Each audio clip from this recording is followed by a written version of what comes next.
Me assumi feia, me reconheci, me abracei como feia. Não escolho qual foto menos feia, pois quero que saibam do orgulho de ser feia. Não minto para ninguém, eu bato no peito, sou feia. É uma libertação, finalmente posso sentir o vento no meu rosto feio. Olha, eu me sinto feio o tempo todo, mas eu vou provar pra vocês que é tudo culpa do capitalismo e que esse tweet, essa filosofia contemporânea vinda diretamente das redes sociais, é uma disrupção, é uma revolução.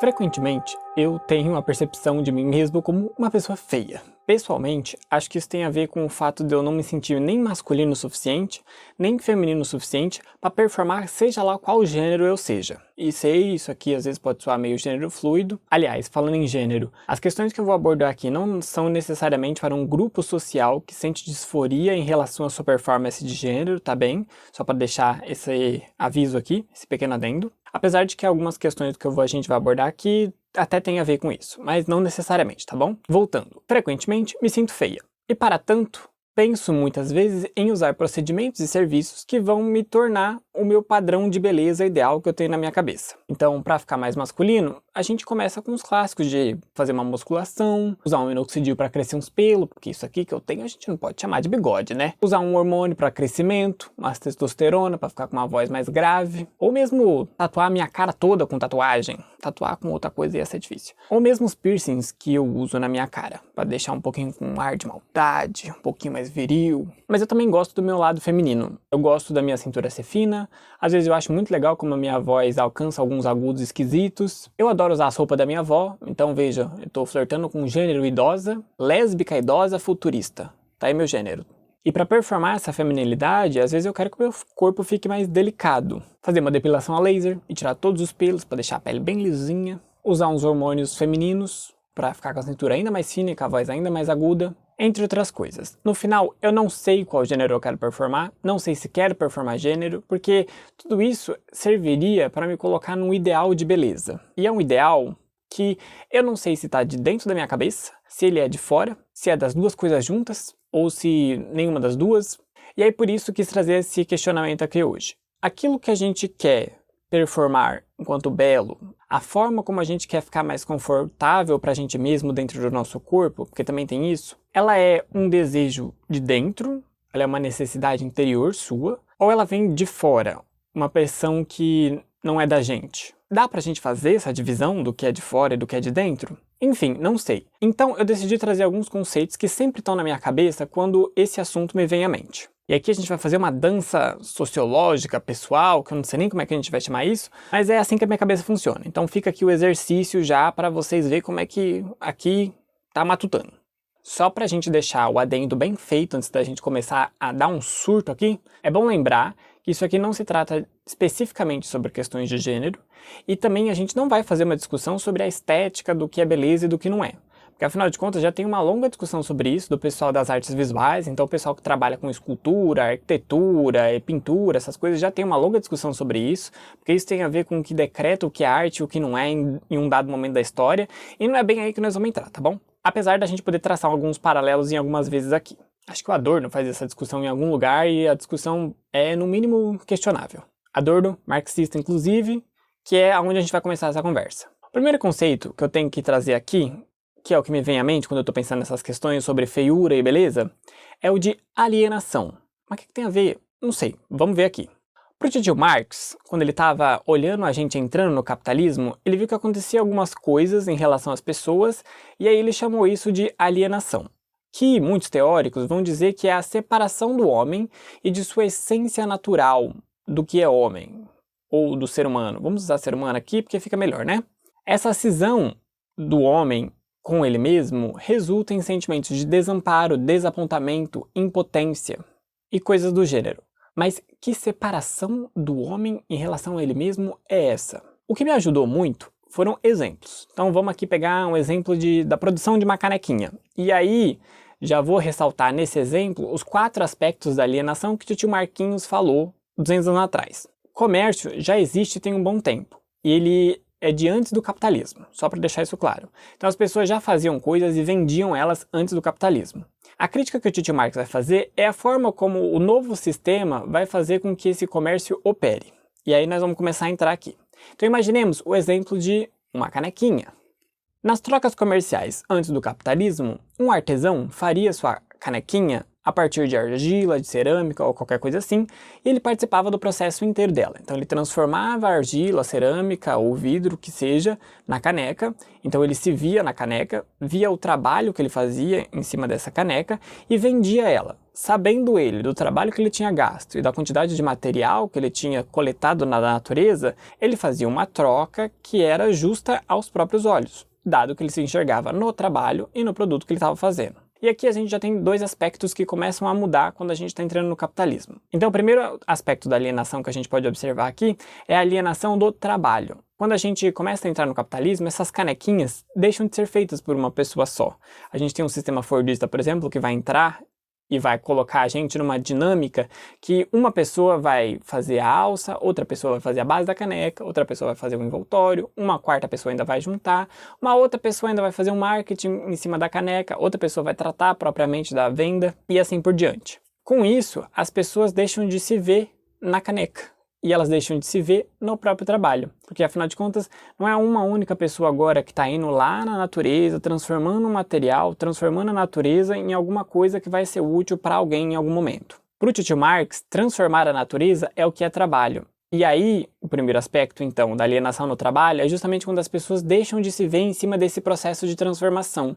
Elas não conseguem mais se enxergar no próprio trabalho. E trabalho agora passa a ser uma coisa onerosa. Você não tem mais prazer em fazer a canequinha, porque afinal de contas você nem está participando do processo inteiro dela. Então, trabalho é uma coisa que você vai usar só para trocar por salário. E esse salário é injusto, porque no final das contas você está dando uma super carga ali de coisas de trabalho que você está dando e está recebendo uma ninharia que a gente vai chamar de salário. E tem alguém lucrando com isso, obviamente. O segundo aspecto é justamente em cima do produto. O artesão conseguia se ver no trabalho de transformação na natureza e também na canequinha final, que era o produto dessa transformação.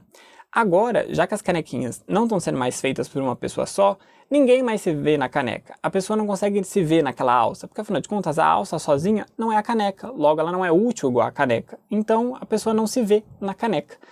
E aí isso vai constituir um sistema em que as pessoas deixam de se ver em todos os produtos. E aí a gente já vai para o terceiro aspecto, porque quando a gente para pensar, todas as coisas à nossa volta são feitas por pessoas, certo? Os objetos, as coisas, onde você senta, o que você veste, a câmera que eu estou olhando, tudo isso foi feito por gente. E a gente para de enxergar essas pessoas nessas coisas, nesses produtos. E aí esse é o terceiro aspecto da alienação. Agora, eu não estou só mais alienado no meu próprio trabalho, porque eu não me vejo na transformação que eu fiz em cima da natureza. O produto agora, eu também não me vejo mais em cima dele, porque eu participo de uma fração muito pequena dele, e de várias fraçõezinhas, que são muitas e que nenhuma delas constitui um produto inteiro. E agora eu também deixo de ver as pessoas nos outros produtos. Aquilo que as outras pessoas produzem deixam de ser coisas feitas por pessoas e passam a ser coisas apenas. O quarto aspecto da alienação, ele é um pouco mais geral, porque no final das contas a gente não está deixando só de se ver no trabalho, nas coisas e entre a gente. A gente está deixando de se ver enquanto humano na medida que as coisas todas vão se tornando objetos de consumo. E aí agora a gente entra no nosso segundo conceito, consumismo ou sociedade do consumo. Para que o sistema sobreviva, ele precisa que todas as coisas sejam passíveis de trocar, de venda, de que o dinheiro continue circulando e tudo mais. Então vai existir uma pressão para que os desejos das pessoas se transformem em necessidades. E todas essas necessidades poderão ser sanadas por produtos que a gente vai produzir dentro daquele sistema de alienação que eu disse anteriormente. Então, a sociedade de consumo ou consumismo pressupõe a alienação. A canequinha, por exemplo, ela passa a se tornar o sinônimo de tomar água, por exemplo. E tomar água é uma necessidade humana. Ou seja, a canequinha agora é a regra geral. Todo mundo precisa da canequinha. E o desejo de tomar água fica com Deus, porque agora ele é uma necessidade que tem um objeto passível de troca, que pode ser comprado com o seu saláriozinho, que lembrando que ele já tem uma injustiça aí nele. A grande questão aqui é que essa conversão entre desejo e necessidade, ela é bem esquisita. Alguns estudos da psicologia já tentaram medir como é que acontece essa conversão de desejo para necessidade, assim como alguns estudos já tentaram medir o conceito anterior de alienação, se as pessoas ainda estão autônomas em cima do próprio processo de trabalho. E isso é um grande debate. Ninguém chega num consenso de onde começa uma coisa e onde termina a outra coisa. Tem muita gente debatendo isso tem muito tempo. O terceiro aspecto, ou o terceiro conceito, e aí agora ele é mais próximo da minha realidade porque ele já está dentro da área da saúde, ele vai frisar que nada no mundo fica isento desse processo de transformar tudo em necessidade, logo transformar tudo em consumo. A saúde, por exemplo, vai ficar refém disso também. E aí tem um exemplo que é muito legal, que ele vai abrir o nosso terceiro conceito, que é o conceito de mercadoria simbólica, que é sobre os medicamentos. Os medicamentos são uma mercadoria simbólica de saúde, pois eles ficam no lugar de saúde. Ficar no lugar de saúde é representá-la, ou seja, você compra a saúde quando você compra o medicamento. O medicamento vira sinônimo de saúde. E medicamento é um produto, lembra? Que está naquela cascata de produção e barari bororó. Obviamente que existe um fator material. Quando você toma os medicamentos, você tem uma experimentação orgânica no seu corpo do efeito daquilo ali, mas para além disso, tem uma série de outras coisas que talvez sejam necessidades que talvez não sejam bem necessidades, entendeu? Porque daí o processo de saúde vai ficar reduzido a essas mercadorias em saúde, o medicamento inclusive. O medicamento como mercadoria simbólica, por exemplo, ele tem uma concatenação de ideias que não é temporal, é lógica. Tomou o Doril, a dor sumiu. A distância temporal é zero. Não existe uma distância entre tomar o medicamento e ter saúde, porque quando você toma o medicamento, você está tomando saúde. E o medicamento é comprável, logo, ele está dentro de um processo de consumo. O autor que está dizendo isso, ele pega várias propagandas, assim como essa do Doril que eu acabei de citar, e vai colocando elas em conjunto e identifica isso. Só que isso não fica restrito aos medicamentos, isso pode ser expandido para outros procedimentos em saúde e até serviços de saúde também. Eu tenho um capítulo, inclusive, só sobre os serviços farmacêuticos que não são medicamento, mas que estão próximo do medicamento, mas vou deixar aqui para vocês lerem também, caso tenha curiosidade. E aí que o Lefebvre vai enunciar o conceito de saúde elástica. Então veja, os medicamentos enquanto mercadoria simbólica estão no lugar de saúde. Só que não só os medicamentos. Uma série de outros produtos também vão simbolizar outras coisas que são parecidas com saúde ou que vão alargar o sentido de saúde, vão alargar a necessidade de saúde da população. Feiura, por exemplo, passa a ser uma coisa que é mediada por tratamentos. E aqui os exemplos que eu citei, desde o minoxidil, a depilação a laser, os hormônios, tudo isso acaba entrando no meio disso. E não só isso, a própria musculação, ou os piercings, ou as tatuagens também são serviços de interesse à saúde, que é assim que a gente classifica na saúde pública, que também vão entrar nesse meio de saúde elástica. E aí, com esses três conceitos em mente, alienação, consumo e mercadoria simbólica, eu questiono para vocês. O seu desejo de ir para academia, ele é seu, porque você quer ficar mais forte, porque para abrir um pote? Ou ele é externo, a partir de um monte de propagandas que diz que todo mundo agora tem que ter o bíceps grande? O seu desejo de perder uns quilinhos, ele é interno, porque você quer se sentir, sei lá, mais leve?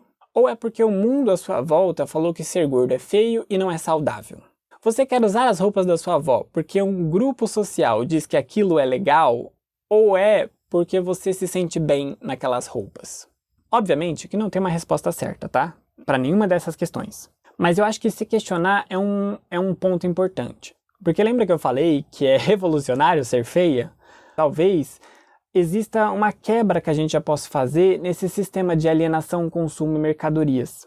Obviamente que isso aqui é ser muito esperançoso e o meu discurso aqui está sendo um pouco individualizante demais, porque eu estou jogando no colo das pessoas a questão do consumo e a gente sabe que existe um longo arsenal aí de propagandas e empresas e algoritmos que giram para fazer as imagens daquilo que as pessoas têm que comprar e eu acho que não é as pessoas sozinhas que vão poder resolver isso.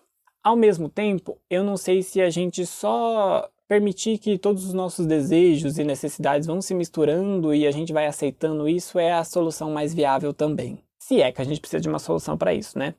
De toda forma, o convite que eu estou fazendo aqui é... Será que a gente não pode se permitir ser feia? E se permitir, às vezes, não ser saudável em alguns momentos? Uma das conclusões, eu acho que é justamente essa, que beleza, ela é uma questão. Porque a gente não sabe o quanto que ela está alienando e trazendo as pessoas de volta para o consumo. Por isso, a filósofa contemporânea Beyoncé disse: e beleza dói justamente porque ela está custando o seu salário, ela está custando a sua saúde. Tem uma outra autora, que eu não citei aqui nesses rolês, porque aí a conversa ia ser bem extensa, mas ela diz que na sociedade contemporânea, o que se tornou consumo é a gente mesmo. Isso tem muito a ver com o que o tio Marquinhos disse 200 anos atrás, porque agora tudo é tão comerciável, tudo é tão consumo, que até você pode comprar você mesmo. E você pode comprar você mesmo nesse monte de coisa de saúde que eu disse, mas também na sua identidade. E comprar identidade é uma coisa bem contemporânea, e as formas que a gente faz isso são tão múltiplas que não caberiam num vídeo aqui. Mas isso também é uma questão hoje em dia. A ideia geral aqui é que consumo e alienação pegaram tanto a humanidade que eu acho que a gente às vezes precisa fazer um esforço para se lembrar o que é nosso mesmo e o que vem de fora.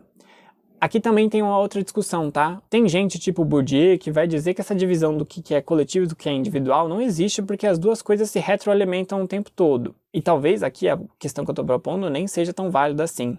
Então fica aí o convite para essa reflexão.